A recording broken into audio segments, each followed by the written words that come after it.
Hello दोस्तों, नमस्कार। स्वागत है आपका हमारे यूट्यूब चैनल देवभूमि स्टडी पॉइंट में। तो दोस्तों, आप सभी भाई बंधु कैसे हैं? मैं उम्मीद करता हूं आप सभी लोग स्वस्थ होंगे और मस्त होंगे। वहीं दोस्तों, मैं आज आपके साथ डिस्कस करने वाला हूं हिंदी और जीएस का प्रैक्टिस सेट, जिसमें दोस्तों हम लोग देखेंगे 20 हिंदी के प्रश्न और 30 दोस्तों हमारे मिक्स जीएस के प्रश्नों को। वहीं दोस्तों, अगर आप लोग इसमें 40 प्लस स्कोर कर जाते हैं तो दोस्तों आप लोग ये मान के चल सकते हैं कि आपकी तैयारी अच्छी खासी आगे बढ़ रही है। वही दोस्तों, अगर आप लोगों को ये वीडियो और कंटेंट इन्फॉर्मेटिव लगता है तो दोस्तों वीडियो को लाइक करके चैनल को जरूर सब्सक्राइब कर लीजिएगा। प्रारंभ करते हैं। पहला प्रश्न हमारा, निम्न में से कौन सा शब्द सदैव एक वचन में प्रयोग में आता है? अब दोस्तों, इन चारों में से कौन सा शब्द हमेशा एक वचन में ही प्रयोग में आता है, आप लोगों ने बताना है। तो दोस्तों, इसका बिल्कुल राइट आंसर हो जाएगा ऑप्शन बी, जनता। दोस्तों, ऐसा शब्द है जो हमेशा एक वचन में प्रयोग में आता है। वही दोस्तों, हस्ताक्षर, दर्शन और बाल, यह तीन शब्द ऐसे हैं जो हमेशा बहुवचन में प्रयोग में आते हैं। लेकिन दोस्तों, जनता शब्द ऐसा है कि हमेशा एक वचन में ही प्रयोग में आएगा। अब देखिए दोस्तों, आप लोग एक बार वाक्य प्रयोग करके देखते हैं तो आता है कि जनता सड़क पर आ गई है।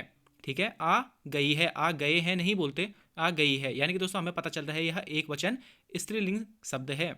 अगला प्रश्न हमारा, निम्न में से शुद्ध वर्तनी वाला शब्द बताइए। अब दोस्तों, आप लोग जिसका पेपर देने जा रहे हैं उसका नाम ही अधिशासी अधिकारी है। तो दोस्तों, अधिशासी की आप लोगों ने यहाँ पर बतानी है कि किस प्रकार से वर्तनी शुद्ध होगी। तो दोस्तों, इसका बिल्कुल राइट आंसर हो जाएगा ऑप्शन सी। ऑप्शन सी की तरह दोस्तों आप लोगों को अधिशासी याद में रखना है, क्योंकि ये प्रश्न एक बार पहले भी हमारी उत्तराखंड परीक्षाओं में बना है। अगला प्रश्न हमारा, अध्यात्म शब्द में इक प्रत्यय लगने पर निम्न में से कौन सा शब्द बनेगा? तो दोस्तों, अध्यात्म शब्द के पीछे जैसे ही हम लोग इक प्रत्यय का प्रयोग करते हैं तो कौन सा शब्द बनेगा, आप लोगों ने बताना है। तो दोस्तों, इसका बिल्कुल राइट आंसर हो जाएगा ऑप्शन बी, आध्यात्मिक दोस्तों हमारा शब्द बनेगा। अब दोस्तों, इसमें ऐसा इसलिए होता है क्योंकि दोस्तों जो ये इक प्रत्यय है, जब यह किसी भी शब्द के पीछे जुड़ता है तो उसका जो सबसे पहला वाला स्वर होता है उसे यह दीर्घ कर देता है। तो देखिए दोस्तों, अध्यात्म शब्द में सबसे पहले स्वर कौन सा लगा है? तो छोटा वाला अ लगा हुआ है, तो उसको यह दीर्घ कर देगा और बड़े वाले आ में इसको कन्वर्ट कर देता है। अगला प्रश्न हमारा, निम्न में से कौन सा घोड़े का पर्यायवाची है? तो दोस्तों, इसका बिल्कुल राइट आंसर हो जाएगा ऑप्शन बी, है दोस्तों हमारा घोड़े का पर्यायवाची है। वही दोस्तों, अपने घोड़े के अन्य पर्यायवाची ध्यान में रखने हैं। बाजी, है, तुरंग, तुरंगम, सैंधव, दधिका, सरता, यह सभी दोस्तों हमारे घोड़े के ही पर्यायवाची हैं। वहीं दोस्तों, तमाल हमारे वृक्ष का पर्यायवाची है, जम्बुक जामुन का और वायस कौवे का पर्यायवाची है। अगला प्रश्न हमारा, निम्न में से किस समास का पूर्व पद प्रधान होता है? तो दोस्तों, इसका बिल्कुल राइट आंसर हो जाएगा ऑप्शन ए, अव्ययी भाव समास का दोस्तों पूर्व पद प्रधान होता है। वहीं दोस्तों, तत्पुरुष जो समास है इसका उत्तर पद यानी कि द्वितीय पद प्रधान होता है। द्वंद्व समास के दोस्तों दोनों ही पद प्रधान होते हैं। और वहीं दोस्तों, बहुव्रीहि समास के दोनों ही पद अप्रधान होते हैं, यानी कि कोई भी प्रधान नहीं होता है, कोई तीसरा ही पद इसमें प्रधान होता है, वह हमारा बहुव्रीहि समास कहलाता है। यह चारों आपने ध्यान में रखने हैं। अगला प्रश्न हमारा, निम्न में से कौन सा एक विकारी शब्द का प्रकार नहीं है? अब दोस्तों, इन चारों में से कौन सा एक विकारी शब्द का प्रकार नहीं है, आप लोगों ने बताना है। तो दोस्तों, इसका बिल्कुल राइट आंसर हो जाएगा ऑप्शन बी, क्रिया विशेषण दोस्तों विकारी शब्द का एक प्रकार नहीं है। वहीं दोस्तों, संज्ञा, सर्वनाम, विशेषण और क्रिया, यह चारों ही दोस्तों हमारे विकारी शब्द होते हैं। लेकिन क्रिया विशेषण, समुच्चय बोधक, संबंध बोधक और विस्मयादि बोधक, यह चार हमारे अविकारी शब्द होते हैं। अगला प्रश्न हमारा, व्युत्पत्ति के आधार पर संज्ञा के कुल कितने प्रकार हैं? तो दोस्तों, व्युत्पत्ति कह लो या फिर उत्पत्ति कह लो, बात दोनों की एक ही है। तो दोस्तों, उत्पत्ति के आधार पर संज्ञा के कुल 3 प्रकार होते हैं। ऑप्शन डी इसका बिल्कुल राइट आंसर हो जाएगा। अब दोस्तों, ये 3 प्रकार कौन से हैं?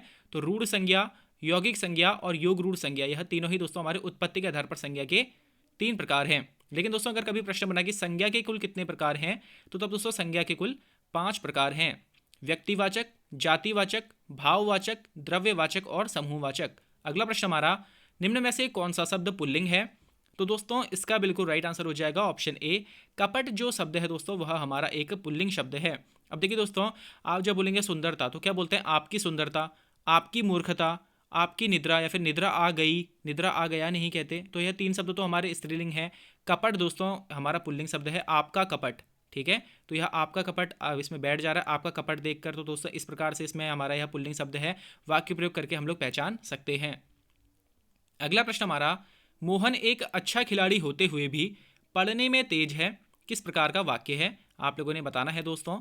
तो दोस्तों, इसका बिल्कुल राइट आंसर हो जाएगा ऑप्शन बी, मोहन एक अच्छा खिलाड़ी होते हुए भी पढ़ने में तेज है, यह एक हमारा सरल वाक्य है, क्योंकि दोस्तों इसमें हमें ना कोई उपवाक्य दिखाई दे रहा है, ठीक है, और ना ही कोई समुच्चय बोधक शब्द वगैरह दिखाई दे रहे हैं, तो यह हमारा सरल वाक्य है। अगला प्रश्न हमारा, हिंदी को भारत की राजभाषा होने का गौरव कब प्राप्त हुआ था? तो दोस्तों इसका बिल्कुल राइट आंसर हो जाएगा ऑप्शन सी, 14 सितंबर 1949 को दोस्तों हिंदी को भारत की राजभाषा होने का गौरव प्राप्त हुआ था। वहीं दोस्तों 14 सितंबर को प्रतिवर्ष भारत में राष्ट्रीय हिंदी दिवस मनाया जाता है, और वहीं दोस्तों 10 जनवरी को अंतर्राष्ट्रीय हिंदी दिवस मनाया जाता है। अगला प्रश्न हमारा, अन्वय का अर्थ क्या होगा? अब दोस्तों इन चारों में से अन्वय का क्या अर्थ है आप लोगों ने बताना है। तो दोस्तों इसका बिल्कुल राइट आंसर हो जाएगा ऑप्शन डी, व्याकरण की अनुरूपता, यह दोस्तों हमारे अन्वय शब्द का अर्थ है। अगला प्रश्न हमारा, कंठ्य व्यंजन का उदाहरण कौन सा है? अब दोस्तों इन चारों में से कौन सा एक कंठ्य व्यंजन है, यानी कि ऐसा कौन सा वर्ण है जिसका उच्चारण स्थान दोस्तों कंठ्य है, आप लोगों ने बताना है। तो दोस्तों इसका बिल्कुल राइट आंसर हो जाएगा हमारा ऑप्शन बी, जो हमारा गौ वर्ण है यह हमारा एक कंठ्य व्यंजन है। जैसे कि दोस्तों आप सभी जानते होंगे कि क वर्ग के समस्त वर्ण दोस्तों कंठ्य व्यंजन के ही उदाहरण होंगे, क्योंकि दोस्तों इन सभी का उच्चारण कंठ्य से ही होता है। तो दोस्तों क, ख, ग, घ और अंग, यह दोस्तों पांचों ही हमारे कंठ्य व्यंजन के उदाहरण हैं। अगला प्रश्न हमारा, घड़ा शब्द का तत्सम रूप क्या होगा? तो दोस्तों घड़ा शब्द का इसका बिल्कुल राइट आंसर हो जाएगा ऑप्शन बी, घड़ा शब्द का दोस्तों तत्सम रूप ऑप्शन बी हो जाएगा, यानी कि घट हमारा घड़ा शब्द का तत्सम रूप हो जाएगा। घोटक दोस्तों घोड़े का दोस्तों तत्सम रूप हो जाएगा, और वहीं घटी का दोस्तों घड़ी का तत्सम रूप हो जाएगा। अगला प्रश्न हमारा, गुरु के समीप रहकर अध्ययन करने वाला विद्यार्थी वाक्यांश के लिए एक शब्द क्या होगा? अब दोस्तों ऐसे विद्यार्थी के बारे में आपने बताना है जो गुरु के समीप रहकर अध्ययन करता है, इसके लिए दोस्तों वाक्यांश के लिए, इस वाक्यांश के लिए एक शब्द क्या होगा आप लोगों ने बताना है। तो दोस्तों इसका बिल्कुल राइट आंसर हो जाएगा ऑप्शन बी, गुरु के समीप रहकर अध्ययन करने वाला विद्यार्थी दोस्तों अंतेवासी कहलाता है। वहीं दोस्तों प्रश्न पूछा जाता है कि नभ में चलने वाला क्या कहलाता है? तो दोस्तों नभ में चलने वाला खेचर कहलाता है, और वहीं जिसे बुलाया ना गया हो वह क्या कहलाता है? तो वह अनाहूत कहलाता है, और जिसके पास कुछ भी ना हो वह क्या कहलाएगा? तो वह अकिंचन कहलाएगा। अगला प्रश्न हमारा, अपने मित्रों बंधुजनों को लिखने वाले पत्रों को किस प्रकार के पत्र कहा जाता है? तो दोस्तों इसका बिल्कुल राइट आंसर हो जाएगा ऑप्शन बी, ऐसे पत्रों को दोस्तों अनौपचारिक पत्र कहा जाता है, जिसमें हम लोग दोस्तों व्यक्तिगत बातें भी कर सकते हैं। इसमें दोस्तों बधाई पत्र, निमंत्रण पत्र, इस प्रकार के पत्र इसमें आते हैं। अगला प्रश्न हमारा, निम्न में शुद्ध वर्तनी वाला शब्द कौन सा है? अब दोस्तों यहाँ पर अंताक्षरी 4 प्रकार से लिखी गई है, आपने बताना कि कौन सा एक शुद्ध वर्तनी में लिखा गया है। तो दोस्तों इसका बिल्कुल राइट आंसर हो जाएगा ऑप्शन ए, अंत्याक्षरी का दोस्तों वर्तनी ए की तरह लिखा जाएगा, यह हमारा शुद्ध शब्द होगा। अगला प्रश्न हमारा, निम्न में कौन सा स्वर मूल स्वर नहीं है? तो दोस्तों इसका बिल्कुल राइट आंसर हो जाएगा ऑप्शन ए, आई जो है दोस्तों यह हमारा एक मूल स्वर नहीं है। वहीं दोस्तों अ, ई और री और ऊ भी दोस्तों, छोटा वाला जो ऊ है वह भी हमारा मूल स्वर होगा, लेकिन दोस्तों जो आय है यह मूल स्वर नहीं होगा, क्योंकि इसका निर्माण दोस्तों अ और ई के मेल से होता है। अगला प्रश्न हमारा, स्रोत भाषा में व्यक्त विचारों को लक्ष्य भाषा में अभिव्यक्त करने की प्रक्रिया को क्या कहते हैं? तो दोस्तों इसका बिल्कुल राइट आंसर हो जाएगा ऑप्शन डी, स्रोत भाषा में व्यक्त विचारों को दोस्तों लक्ष्य भाषा में अभिव्यक्त करने की प्रक्रिया को अनुवाद कहा जाता है। अगला प्रश्न हमारा, गरल सुधा रिपु करहि मिताई लोकोक्ति का अर्थ क्या होगा? तो दोस्तों इसका बिल्कुल राइट आंसर हो जाएगा ऑप्शन बी, दो विरोधी स्वभाव वालों का मिलन, यह दोस्तों गरल सुधा रिपु करहि मिताई लोकोक्ति का अर्थ होगा। अगला प्रश्न हमारा, निम्न में से व्यंजन गुच्छ किसे कहा जाता है? तो दोस्तों इसका बिल्कुल राइट आंसर हो जाएगा ऑप्शन ए, निम्न में से दोस्तों संयुक्त व्यंजन को व्यंजन गुच्छ कहा जाता है। वहीं दोस्तों ऊष्म व्यंजन को संघर्षी व्यंजन भी कहा जाता है, स्पर्शी व्यंजन को दोस्तों वर्गीय व्यंजन भी कहा जाता है, वहीं दोस्तों अंतस्थ व्यंजन को हम लोग अर्धस्वर भी कहते हैं। अगला प्रश्न हमारा, निम्न में से कौन प्रारूप समिति के सदस्य नहीं थे? तो दोस्तों इसका बिल्कुल राइट आंसर हो जाएगा option C, B N Rao दोस्तों प्रारूप समिति के सदस्य नहीं थे, यह दोस्तों हमारे संविधान सभा के संवैधानिक सलाहकार थे। वही दोस्तों प्रारूप समिति का गठन कब किया गया था? तो दोस्तों 29 अगस्त 1947 को प्रारूप समिति का गठन किया गया था। इसमें दोस्तों कुल सदस्य संख्या 7 थी, जिसके अध्यक्ष दोस्तों डॉक्टर भीमराव अंबेडकर थे। अगला प्रश्न हमारा, म्यांमार को भारत से अलग किस अधिनियम के तहत किया गया था? तो दोस्तों इसका भी बिल्कुल राइट आंसर हो जाएगा ऑप्शन बी, 1935 के अधिनियम के द्वारा। दोस्तों 1935 के भारत शासन अधिनियम के द्वारा म्यांमार को दोस्तों वर्ष 1937 में भारत से अलग किया गया था। अगला प्रश्न हमारा, the Asiatic Society of Bengal की स्थापना किसके द्वारा करी गई थी? तो दोस्तों इसका बिल्कुल राइट आंसर हो जाएगा ऑप्शन ए, विलियम जोन्स के द्वारा दोस्तों वर्ष 1784 में the Asiatic Society of Bengal की स्थापना करी गई थी। वही दोस्तों प्रश्न पूछा जाता है कि गीता का संस्कृत से अंग्रेजी भाषा में अनुवाद किसके द्वारा किया गया था? तो दोस्तों विलियम विल्किंस के द्वारा किया गया था। और वहीं दोस्तों वाराणसी में संस्कृत दोस्तों विद्यालय की स्थापना किसके द्वारा कराई गई थी? तो जोनाथन डंकन के द्वारा कराई गई थी। आपने तीनों को ध्यान में रखना है। अगला प्रश्न हमारा, स्थायी बंदोबस्त की पद्धति किसके द्वारा लागू करी गई थी? तो दोस्तों इसका बिल्कुल राइट आंसर हो जाएगा ऑप्शन सी, लॉर्ड कॉर्नवालिस के द्वारा दोस्तों वर्ष 1793 में स्थायी बंदोबस्त की पद्धति लागू करी गई थी। इसके तहत दोस्तों जो जमींदार थे वह भू राजस्व का 90% भाग दोस्तों कंपनी को देते थे और 10% स्वयं रखते थे। अगला प्रश्न हमारा, दक्षिण भारत में पश्चिम की ओर बहने वाली सबसे लंबी नदी कौन सी है? तो दोस्तों इसका बिल्कुल राइट आंसर हो जाएगा ऑप्शन सी, दक्षिण भारत में दोस्तों पश्चिम की ओर बहने वाली सबसे लंबी नदी नर्मदा नदी है, जिसकी लंबाई दोस्तों 1312 किलोमीटर है। वहीं दोस्तों दक्षिण भारत की सबसे लंबी नदी, अगर यह प्रश्न बनता है तो तब आपने ध्यान में रखना है कि गोदावरी नदी दोस्तों दक्षिण भारत की सबसे लंबी नदी है, मगर दोस्तों यह पश्चिम से पूर्व की ओर को बहती है। ठीक है, इस वजह से दोस्तों इसका यह वाला आंसर नहीं रहेगा, इसका आंसर नर्मदा ही रहेगा कि दक्षिण भारत में पश्चिम की ओर बहने वाली सबसे लंबी नदी कौन सी है? तो पश्चिम की ओर दोस्तों बहने वाली सबसे लंबी नदी नर्मदा है। लेकिन दोस्तों अगर ओवरऑल देखा जाता है दक्षिण भारत में तो सबसे लंबी नदी हमारी गोदावरी है, जिसकी लंबाई 1465 किलोमीटर है। अगला प्रश्न हमारा, भारत के तटीय भाग की कुल लंबाई कितनी है? तो दोस्तों भारत के तट वाले भाग की लंबाई कितनी है? जो दोस्तों हमारे भारत का समुद्र से लगने वाला, जिसकी सीमा दोस्तों समुद्र से लगती है, ऐसे वाले भाग की दोस्तों तट की लंबाई कुल कितनी है आप लोगों ने बताना है। तो दोस्तों इसका बिल्कुल राइट आंसर हो जाएगा ऑप्शन बी, 7516.6 किलोमीटर दोस्तों भारत के तटीय भाग की कुल लंबाई है। लेकिन दोस्तों जब हम इसमें से अगर हम दोस्तों इसमें से अगर हटा देते हैं अंडमान निकोबार को और लक्षद्वीप को, तो तब दोस्तों हमारा जो भारत का मुख्य भाग है इसके तटीय भाग की कुल लंबाई कितनी है यह भी पूछा जाता है। तो दोस्तों भारत के जो मुख्य भाग की तटीय भाग की लंबाई है वह 6100 किलोमीटर है। और वहीं दोस्तों भारत के स्थल भाग की लंबाई कितनी है, जो ऊपर का भाग है दोस्तों जो हमारा समुद्र से नहीं लगता है, उसकी दोस्तों सीमा की लंबाई कितनी है, आप लोगों ने इसको भी बताना है। तो ये आप लोग मुझे कमेंट बॉक्स में बता सकते हैं। अगला प्रश्न हमारा, भारतीय संविधान का कौन सा भाग निर्वाचन से संबंधित है? तो दोस्तों इसका बिल्कुल राइट आंसर हो जाएगा ऑप्शन ए, भाग जो 15 है दोस्तों हमारे भारतीय संविधान का, यह निर्वाचन से संबंधित है। और दोस्तों आर्टिकल 324 से आर्टिकल 329 तक इसकी चर्चा करी गई है। वही दोस्तों भाग 18 आपातकाल से रिलेटेड है और प्रश्न पूछा जाता है दोस्तों कि आपातकाल हमने किस देश से ग्रहण किया है? तो दोस्तों आपातकाल हमने जर्मनी से ग्रहण किया है। वहीं दोस्तों भाग 17 में राजभाषा की चर्चा है और भाग 20 में दोस्तों संविधान संशोधन की चर्चा है, जो दोस्तों हमने दक्षिण अफ्रीका से ग्रहण किया है। अगला प्रश्न हमारा, राज्यों में संवैधानिक तंत्र के विफल होने से उत्पन्न आपात की चर्चा किस अनुच्छेद में करी गई है? तो दोस्तों इसका बिल्कुल राइट आंसर हो जाएगा ऑप्शन बी, अनुच्छेद 356 के तहत दोस्तों राज्यों में संवैधानिक तंत्र के विफल होने पर आपातकाल की चर्चा करी गई है, यानी कि दोस्तों राष्ट्रपति शासन की चर्चा करी गई है। अब दोस्तों राज्यों में जब भी राज्यपाल को लगता है कि संवैधानिक तंत्र विफल हो रहा है तो वह दोस्तों पत्र के माध्यम से राष्ट्रपति जी को सूचित करवाते हैं और राष्ट्रपति जी से अपना शासन यहाँ पर लगाने के लिए दोस्तों प्रार्थना टाइप की करते हैं। और इसी के आधार पर दोस्तों जो राष्ट्रपति होते हैं वह आर्टिकल 356 के तहत किसी भी राज्य में राष्ट्रपति शासन लगा सकते हैं। वहीं दोस्तों अनुच्छेद 352 के तहत क्या है कि दोस्तों अनुच्छेद जो 352 है, जब भारी आक्रमण होगा या फिर दोस्तों सशस्त्र विद्रोह होगा तो हम पूरे भारत देश में क्या कर सकते हैं, आपातकाल लगा सकते हैं इस आधारों पर दोस्तों। और अभी तक क्या आपातकाल लगा हुआ है? तो दोस्तों अभी तक कुल 3 बार हमारे देश में आपातकाल लगा हुआ है।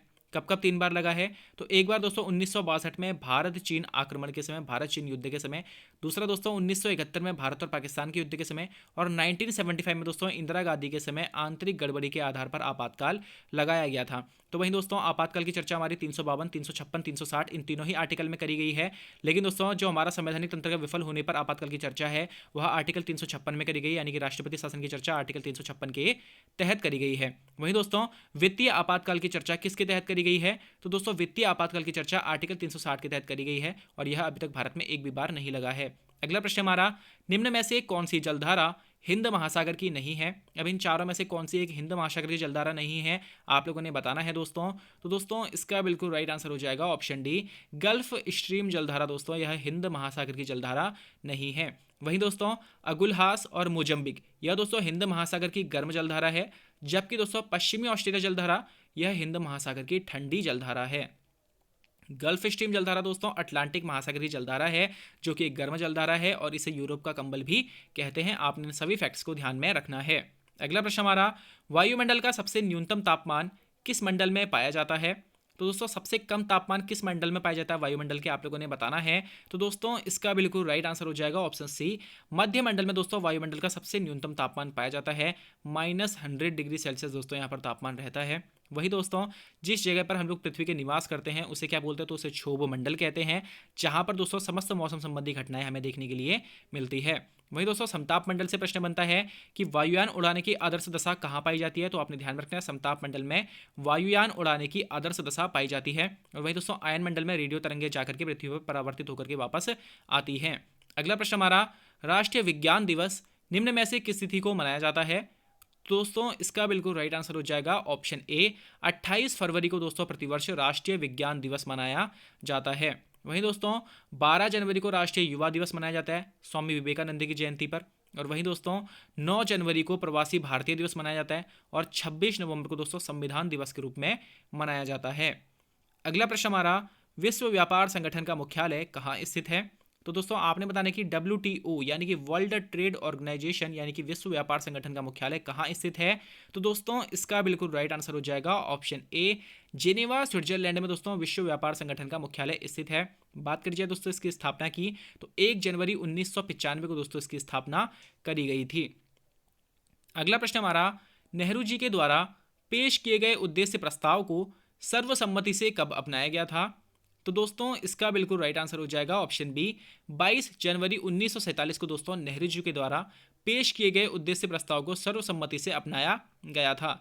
अब दोस्तों ये प्रश्न बनता है कि नेहरू जी के द्वारा उद्देश्य प्रस्ताव कब पेश किया गया था, तो दोस्तों संविधान सभा की तीसरी बैठक हुई थी 13 दिसंबर 1946 को, और इसी दिन दोस्तों नेहरू जी के द्वारा उद्देश्य प्रस्ताव प्रस्तुत किया गया था, जिसे दोस्तों बाद में गहरी विचार विमर्श के बाद 22 जनवरी 1947 को दोस्तों सर्वसम्मति से अपनाया गया था, और यही बाद में जाकर के प्रस्तावना का रूप इसने लिया था।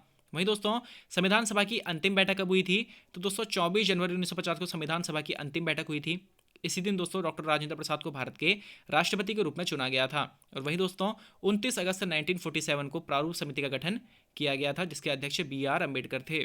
अगला प्रश्न हमारा, सांप्रदायिक निर्वाचन प्रणाली की शुरुआत किस अधिनियम के द्वारा करी गई थी, तो दोस्तों इसका बिल्कुल राइट आंसर हो जाएगा ऑप्शन बी, 1909 के एक्ट, जिसे दोस्तों हम लोग मार्ले मिंटो सुधार अधिनियम के नाम से भी जानते हैं। इसी में दोस्तों सांप्रदायिक निर्वाचन प्रणाली की शुरुआत करी गई थी, जिसमें दोस्तों मुस्लिमों के लिए अलग से निर्वाचन क्षेत्र की व्यवस्था कर दी गई थी और सांप्रदायिकता को बढ़ावा दिया गया था अंग्रेजों के द्वारा।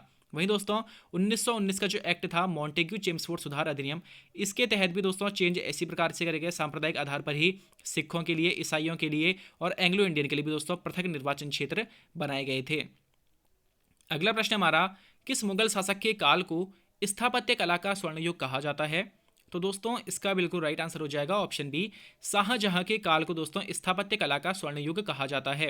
वहीं दोस्तों प्रश्न बनता है कि किसके काल को, किस एक मुगल शासक के काल को दोस्तों मुगल चित्रकला का स्वर्णकाल कहा जाता है, तो दोस्तों जहांगीर के काल को मुगल चित्रकला का स्वर्णकाल कहा जाता है, जबकि मुगल स्थापत्य कला का स्वर्णकाल शाहजहां के काल को कहा जाता है। अगला प्रश्न हमारा, हाथी गुम्फा अभिलेख निम्न में से किस शासक का है, तो दोस्तों इसका बिल्कुल राइट आंसर हो जाएगा हमारा ऑप्शन बी, कलिंगराज खारवेल का दोस्तों हाथी गुम्फा अभिलेख है। वही दोस्तों पूछा जाता है कि रुद्रदामन का कौन सा अभिलेख है, तो जूनागढ़ अभिलेख रुद्रदामन का भी है और स्कंदगुप्त का भी है दोस्तों। और वहीं दोस्तों आपने ध्यान में रखना है प्रयाग प्रशस्ति स्तंभलेख, प्रयाग प्रशस्ति भी कहते हैं इसे दोस्तों प्रयाग स्तंभलेख को, यह दोस्तों समुद्रगुप्त का अभिलेख है।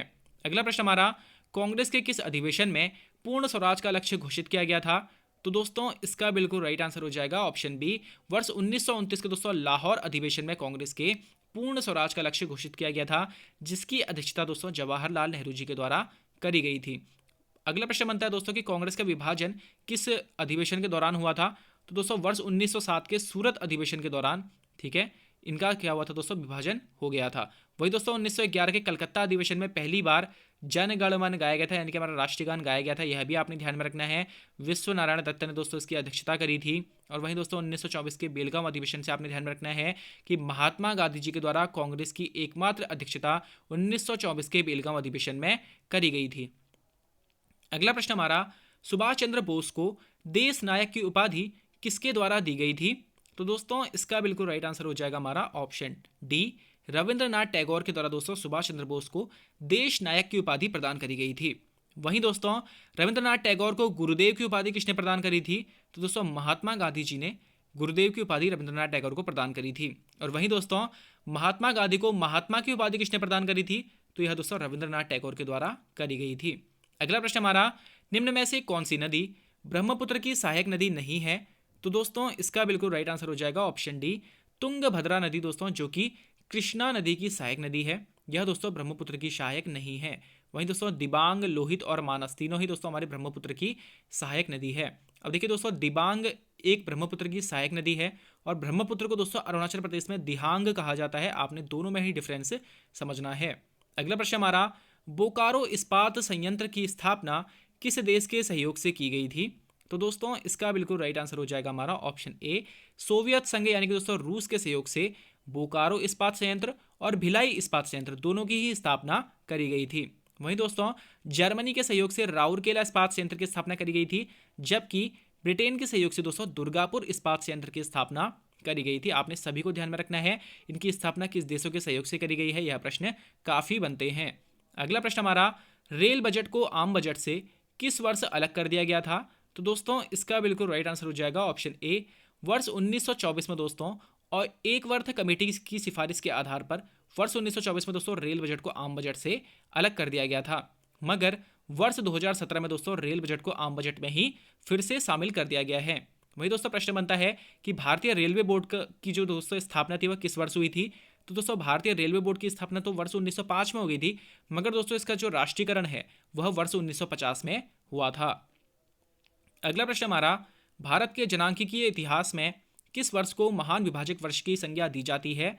तो दोस्तों इसका बिल्कुल राइट आंसर हो जाएगा ऑप्शन सी, वर्ष 1921 के दोस्तों, जो हमारा वर्ष 1921 की जो जनगणना थी वर्ष 1911 से वर्ष 1921 की, इस दौरान पे दोस्तों जो जनसंख्या वृद्धि दर है वह ऋणात्मक में चली गई थी। यानी कि जो दोस्तों दशकीय जनसंख्या वृद्धि दर है वह दोस्तों ऋणात्मक में चली गई थी। इसी वजह से दोस्तों इस वर्ष को महान विभाजक वर्ष की संज्ञा दी जाती है। अगला प्रश्न हमारा, पोचमपाद परियोजना निम्न में से किस नदी पर बनाई गई है? तो दोस्तों इसका बिल्कुल राइट आंसर हो जाएगा ऑप्शन बी, पोचमपाद परियोजना दोस्तों गोदावरी नदी में आंध्र प्रदेश में बनाई गई है। वहीं दोस्तों आपने ताप्ती नदी से ध्यान में रखना है कि गुजरात में इसमें उकाई परियोजना चल रही है। चंबल नदी से दोस्तों आपने ध्यान में रखना है कि इसमें प्रसिद्ध दोस्तों चूलिया जलप्रपात स्थित है, जो कि राजस्थान में है। और वही दोस्तों महानदी से आपने ध्यान में रखना है कि इस पे हीराकुंड बांध बना हुआ है दोस्तों, जो कि भारत का सबसे लंबा बांध है। अगला प्रश्न हमारा, मिथन त्योहार निम्न में से किस जनजाति द्वारा मनाया जाता है? तो दोस्तों इसका बिल्कुल राइट आंसर हो जाएगा ऑप्शन बी, मिथन त्योहार दोस्तों नागा जनजाति के द्वारा मनाया जाता है। वहीं दोस्तों संथाल जनजाति के सरहुल उत्सव को भी आप लोग ध्यान में रखिएगा कि सरहुल उत्सव संथाल जनजाति के द्वारा मनाया जाता है। वहीं दोस्तों टोडा जनजाति से आप लोग ध्यान में रखेंगे कि दक्षिण भारत की सबसे बड़ी जनजाति है टोडा जनजाति, जो कि नीलगिरी की पहाड़ियों पर पाई जाती है। और वहीं दोस्तों भील से आप लोग ध्यान में रखेंगे कि भारत की सबसे बड़ी जनजाति कौन सी है, तो वह भील जनजाति है। अगला प्रश्न हमारा, लोकसभा में एक दिन में तारांकित प्रश्नों की अधिकतम संख्या कितनी होती है? तो दोस्तों इसका बिल्कुल राइट आंसर हो जाएगा ऑप्शन बी, लोकसभा में दोस्तों एक दिन में तारांकित प्रश्नों की अधिकतम संख्या 20 होती है। अब दोस्तों प्रश्न पूछा जाता है कि तारांकित प्रश्न का उत्तर किस प्रकार से दिया जाता है, मौखिक में दिया जाता है या फिर लिखित में दिया जाता है? तो दोस्तों इसका राइट आंसर हो जाएगा मौखिक। तो दोस्तों तारांकित प्रश्नों का जो उत्तर होगा वह मौखिक में ही दिया जाता है। अगला प्रश्न हमारा, भारत में संघ लोक सेवा आयोग की स्थापना किस वर्ष करी गई थी? तो दोस्तों इसका बिल्कुल राइट आंसर हो जाएगा ऑप्शन सी, वर्ष 1926 में दोस्तों संघ लोक सेवा आयोग की स्थापना करी गई थी। अब दोस्तों 1919 के जो मॉन्टेग्यू चेम्सफोर्ड सुधार अधिनियम था उसी के तहत दोस्तों वर्ष 1926 में संघ लोक सेवा आयोग की स्थापना करी गई थी। अगला प्रश्न हमारा, संसद की सबसे बड़ी समिति निम्न में से कौन सी है? दोस्तों इन चारों में से संसद की सबसे बड़ी समिति कौन सी है आप लोगों ने बताना है। तो दोस्तों इसका बिल्कुल राइट आंसर हो जाएगा हमारा ऑप्शन सी, प्राक्कलन समिति दोस्तों संसद की सबसे बड़ी समिति है। अब दोस्तों इससे रिलेटेड क्या क्या प्रश्न बनते हैं? तो दोस्तों प्रश्न बनते हैं कि इसकी सदस्य संख्या कितनी है। तो दोस्तों प्राक्कलन समिति की सदस्य संख्या 30 है और ये 30 के 30 सदस्य दोस्तों इसमें लोकसभा से ही होते हैं। वहीं दोस्तों आप लोग लोक लेखा समिति के बारे में भी ध्यान में रखिएगा, यह संसद की सबसे पुरानी समिति है और लोक लेखा समिति को दोस्तों प्राक्कलन समिति की जुड़वा बहन कहा जाता है। ठीक है, और इसकी सदस्य संख्या कितनी है? तो इसकी सदस्य संख्या दोस्तों 22 है, जिसमें 15 लोकसभा के और 7 राज्यसभा के सदस्य होते हैं और इसे लघु लोकसभा भी कहा जाता है। अगला प्रश्न हमारा, वस्तु एवं सेवा कर किस संविधान संशोधन के द्वारा लागू किया गया था? यानी दोस्तों जीएसटी किस संविधान संशोधन के द्वारा लागू किया गया था आप लोगों ने बताना है। तो दोस्तों इसका बिल्कुल राइट आंसर हो जाएगा हमारा ऑप्शन ए, 101वें संविधान संशोधन के द्वारा दोस्तों वस्तु एवं सेवा कर 1 जुलाई 2017 से लागू किया गया था। अब दोस्तों ये प्रश्न बनता है कि जीएसटी किस प्रकार का कर है, प्रत्यक्ष कर है या फिर अप्रत्यक्ष कर है। तो दोस्तों जीएसटी जो है यह एक अप्रत्यक्ष कर है, जबकि दोस्तों जो आयकर है, जो हमारा आयकर है वह एक प्रत्यक्ष कर है। अगला प्रश्न हमारा, एशियाई विकास बैंक की स्थापना किस वर्ष करी गई थी। तो दोस्तों इसका बिल्कुल राइट आंसर हो जाएगा ऑप्शन ए, वर्ष 1966 में दोस्तों एशियाई विकास बैंक की स्थापना करी गई थी।